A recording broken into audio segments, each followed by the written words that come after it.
तो आज की वीडियो में हम बात करते हैं केमिकल बॉन्डिंग चैप्टर के अगले टॉपिक हाइड्रोजन बॉन्डिंग की। हाइड्रोजन बॉन्डिंग को समझने के लिए सबसे पहले हम इन तीन मॉलिक्यूल को कंसिडर करते हैं और इनमें क्या कॉमन है उन्हें देखते हैं। फर्स्ट ऑफ ऑल, तीनों ही मॉलिक्यूल्स के अंदर हाइड्रोजन एटम किसी मोर इलेक्ट्रोनेगेटिव एलिमेंट के साथ कोवलेंट बॉन्ड के साथ जुड़ा हुआ है। फर्स्ट में हाइड्रोजन फ्लोरीन के साथ कोवलेंटली बॉन्डेड है, सॉलिड लाइन से आपको कोवलेंट बॉन्ड दिख रहा है। सेकंड में हाइड्रोजन ऑक्सीजन के साथ जुड़ा हुआ है। थर्ड में हाइड्रोजन नाइट्रोजन के साथ जुड़ा हुआ है।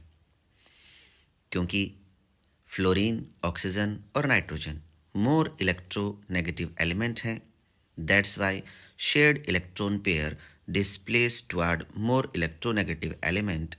As a result, these more electronegative element acquire partially negative charge, whereas hydrogen atom acquire partially positive charge. Second similarity आप देखिए, जो दूसरा मॉलिक्यूल है उसका इलेक्ट्रोनेगेटिव एलिमेंट और हाइड्रोजन के बीच डॉटेड लाइन से एक वीक इंटरेक्शन को शो किया गया है, जो कि positive end of one molecule and negative end of another molecule के बीच में आपको शो हो रहा है।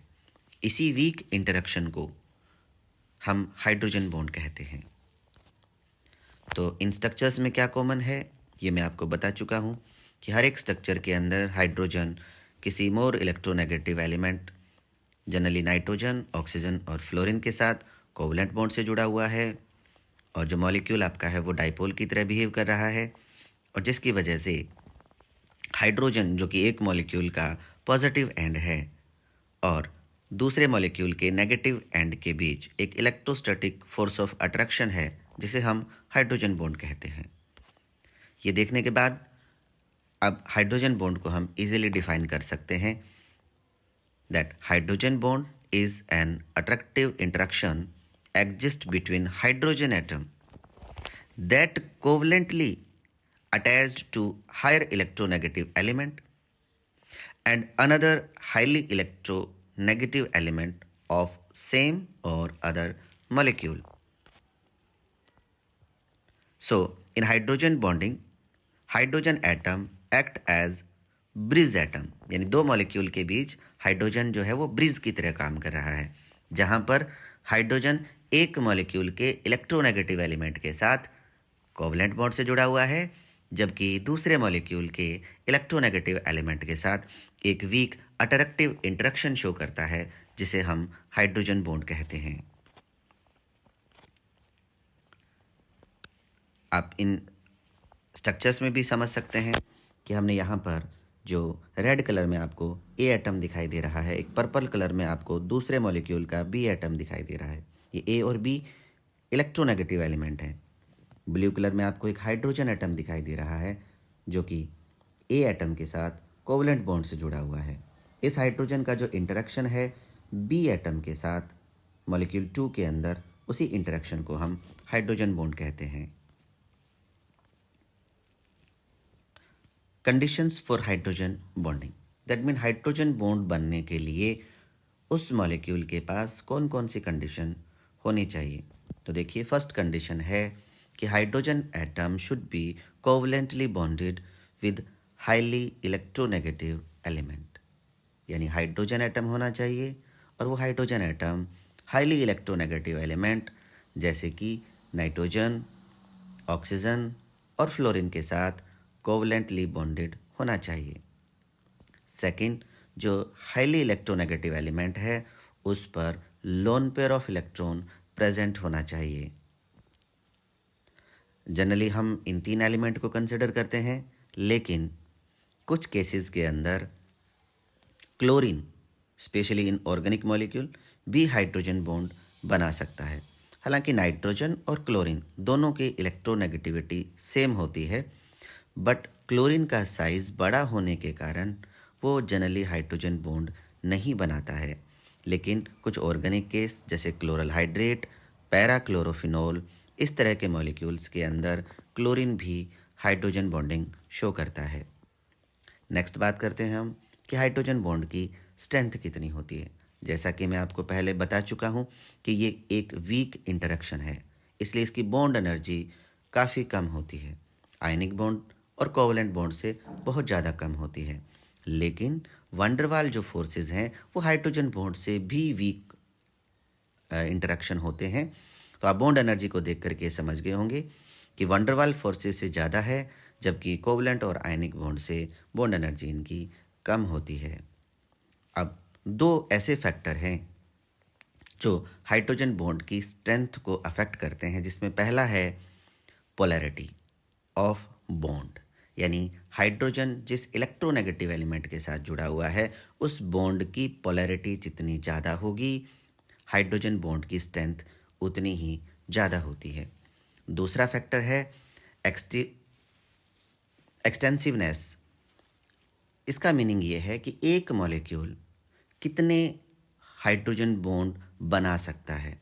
जैसा कि आप इस स्ट्रक्चर में देख रहे हैं, जो आपका HF मॉलिक्यूल है वो 2 हाइड्रोजन बॉन्ड बना सकता है, जबकि वाटर मॉलिक्यूल 4 हाइड्रोजन बॉन्ड बना सकता है। इसे हम एक्सटेंसिवनेस बोलते हैं। देन कुछ इम्पोर्टेंट बातें जो स्ट्रेंथ से रिलेटेड हैं और जनरली एग्ज़ाम वगैरह में इसी के ऊपर ऑब्जेक्टिव क्वेश्चन बनता है। तो हमेशा ध्यान रखेंगे कि अगर हाइड्रोजन बॉन्ड के अंदर फ्लोरीन एटम इन्वॉल्व होता है तो उसकी स्ट्रेंथ हमेशा ही ज़्यादा होती है। इसका मैं एक एग्जांपल आपको दे रहा हूँ, KHF2। यहाँ पर जो हाइड्रोजन बॉन्ड बनता है उसकी स्ट्रेंथ नियर बाय इक्वल है कोवलेंट बॉन्ड के। सेकंड केस, अगर हाइड्रोजन बॉन्ड बनाने में ऑक्सीजन और नाइट्रोजन इन्वॉल्व हो रहे हों तो आपको ये ध्यान रखना है कि जो एटम कोवलेंटली बॉन्डेड है हाइड्रोजन के साथ उसकी इलेक्ट्रोनेगेटिविटी ज़्यादा होनी चाहिए, और ये जिसके साथ वीक इंटरेक्शन शो कर रहा है उसकी इलेक्ट्रोनेगेटिविटी कम होनी चाहिए। आप इस स्ट्रक्चर में देखिए, हाइड्रोजन एटम ए के साथ जुड़ा हुआ है, तो मेरे कहने का मीनिंग है कि इस ए एटम की इलेक्ट्रोनेगेटिविटी ज़्यादा होनी चाहिए, और ये हाइड्रोजन बी एटम के साथ वीक इंटरेक्शन शो कर रहा है। यहाँ जो बी एटम होगा उसकी इलेक्ट्रोनेगेटिविटी कम होनी चाहिए, लेकिन ये कंडीशन केवल नाइट्रोजन और ऑक्सीजन के केस में है। अगर ए और बी की जगह फ्लोरीन आ जाता है तो उसकी स्ट्रेंथ सबसे ज़्यादा होगी। तो इस तरह से हम कह सकते हैं कि अगर ए की जगह ऑक्सीजन और बी की जगह नाइट्रोजन अगर है तो बॉन्ड स्ट्रेंथ ज़्यादा होगी। अगर ए की जगह और बी की जगह ऑक्सीजन है तो बॉन्ड स्ट्रेंथ थोड़ी कम हो जाएगी। ए की जगह नाइट्रोजन और बी की जगह ऑक्सीजन है तो बॉन्ड स्ट्रेंथ और कम हो जाएगी। नेक्स्ट हम बात करते हैं टाइप ऑफ हाइड्रोजन बॉन्डिंग की। हाइड्रोजन बॉन्ड दो तरह के होते हैं, इंटर मॉलिक्यूलर हाइड्रोजन बॉन्डिंग और इंट्रा मॉलिक्यूलर हाइड्रोजन बॉन्डिंग, जिसमें सबसे पहले हम देखते हैं inter molecular hydrogen bonding. Hydrogen bond is formed between two similar और डिसिमिलर मॉलिक्यूल्स, यानी दो अलग अलग मॉलिक्यूल्स, चाहे वो सिमिलर हों चाहे डिसिमिलर हों, अगर उनके बीच हाइड्रोजन बॉन्ड बन रहा है तो हम उसे इंटर मॉलिक्यूलर हाइड्रोजन बॉन्ड कहते हैं। जैसे फर्स्ट के अंदर आप देखिए HF के बीच में है, दोनों सिमिलर मॉलिक्यूल्स हैं, जबकि सेकंड के अंदर अमोनिया और वाटर के बीच में हाइड्रोजन बॉन्डिंग है, बट ये दो डिफरेंट मॉलिक्यूल्स के बीच में है, इसलिए हम इसे इंटर मॉलिक्यूलर हाइड्रोजन बॉन्डिंग कहते हैं। Second, intra molecular hydrogen bonding, when hydrogen bond is formed with in the molecules, यानी एक ही मॉलिक्यूल के डिफरेंट ग्रुप्स के बीच में अगर ये वीक इंटरेक्शन है तो हम उसे इंट्रा मॉलिक्यूलर हाइड्रोजन बॉन्डिंग कहते हैं।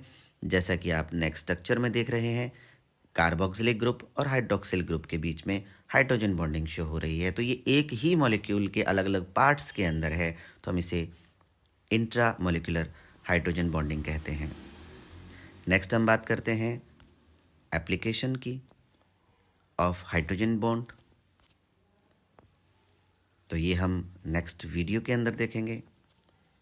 तब तक के लिए आप पढ़ते रहिए, नेक्स्ट वीडियो का वेट करिए, चैनल को सब्सक्राइब करिए और बेल नोटिफिकेशन पर क्लिक कर दीजिए ताकि नेक्स्ट वीडियो जैसे ही आए आपके पास नोटिफिकेशन पहुंच जाए और आप अपने एग्ज़ाम की तैयारी अच्छे से कर सकें। अगेन